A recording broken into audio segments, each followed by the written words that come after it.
এবারের ঈদ উল ফিতরে প্রায় 2,50,000 কোটি টাকার বেচা বিক্রি হয়েছে শপিং মলগুলোতে। পুরো রমজান মাস জুড়ে ছিল ঈদ বাজারের রমরমা ব্যবসা। গত বছরের তুলনায় পোশাকের দোকানগুলোতে ভিড় ছিল চোখে পড়ার মতো। কামাল হোসেনের তোলা ছবিতে বিস্তারিত জানাচ্ছেন মরিয়ম আজিজ মৌরিন। দেশে মৌসুম ভিত্তিক ব্যবসার সবচেয়ে বড় উপলক্ষ ঈদ উল ফিতর। এই উৎসবকে কেন্দ্র করে পুরো রমজান মাসে প্রায় সব পণ্যের উদ্যোক্তারা থাকেন বিক্রির অপেক্ষায়। ব্যবসা সারা বছরের লোকসান পুষিয়ে যায় সব শ্রেণীর মানুষের কেনাকাটার মধ্য দিয়ে। ফলে স্বাভাবিকের তুলনায় এই মাসটিতে বেড়ে যায় লেনদেনের পরিমাণও। রাজনৈতিক অস্থিরতা, সামাজিক বৈষম্য এবং অর্থনৈতিক অনিশ্চয়তা রয়েছে চলতি বছরেও। তবু ঈদ আনন্দকে বর্ণিল করতে ক্রেতারা সাধ্যের সবটুকু দিয়ে কেনার চেষ্টা করেছেন পছন্দের পণ্যটি। দাম নিয়ে অভিযোগ থাকলেও ক্রেতা মুখর ছিল প্রায় প্রতিটি পণ্যের দোকান। যে আগের বছর যেমন ব্র্যান্ডেড ড্রেসগুলো একটু কম প্রাইসের মধ্যে ছিল, কিন্তু এবছর আমার কাছে তুলনামূলক একটু বেশি মনে হচ্ছে। আমাদের এবারে যে কালেকশনগুলো ছিল, এবার আমরা ভালো মার্কেটে সাড়া পেয়েছি।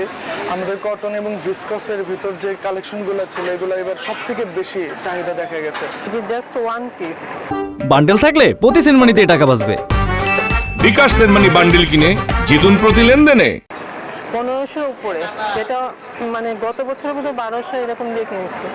স্বাভাবিক, একটু মিনিমাইজ করতেই হবে এবং অবশ্যই বেশি একটু। ব্যবসায়ীদের সাথে কথা বলে জানা গেছে গত বছরের তুলনায় এবারের লাভের অঙ্ক প্রত্যাশাজনক। এবারের ঈদ বাণিজ্যে মোট ব্যবসা 2,50,000 কোটি টাকার কাছাকাছি হবে, যা গত বছর ছিল 1,96,000 কোটি টাকা।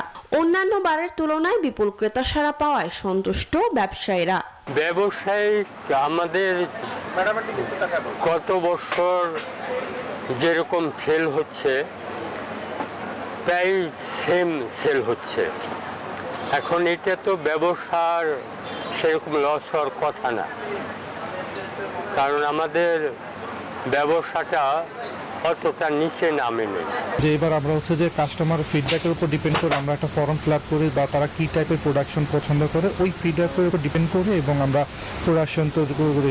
গত বছরের তুলনায় সেলটা আমাদের এই বছর ভালো হয়েছে। সেটার কারণ হচ্ছে গত বছরগুলোতে আসলে ইন্ডিয়ান যে প্রোডাক্টগুলো ছিল ওগুলোর চাহিদাটা আসলে খুব বেশি ছিল। এই বছর কিন্তু ইন্ডিয়ান প্রোডাক্টের চাহিদা খুব কম, যেহেতু ইন্ডিয়ান প্রোডাক্টগুলো বাংলাদেশে ঢুকতে পারেনি। বাজার বিশ্লেষকরা বলছে গত বছরের তুলনায় এ বছরে ঈদ বাণিজ্য 20% প্রবৃদ্ধি অর্জন করতে পারে। মরিয়ম আজিজ মৌরিন, নিউজ 24, ঢাকা।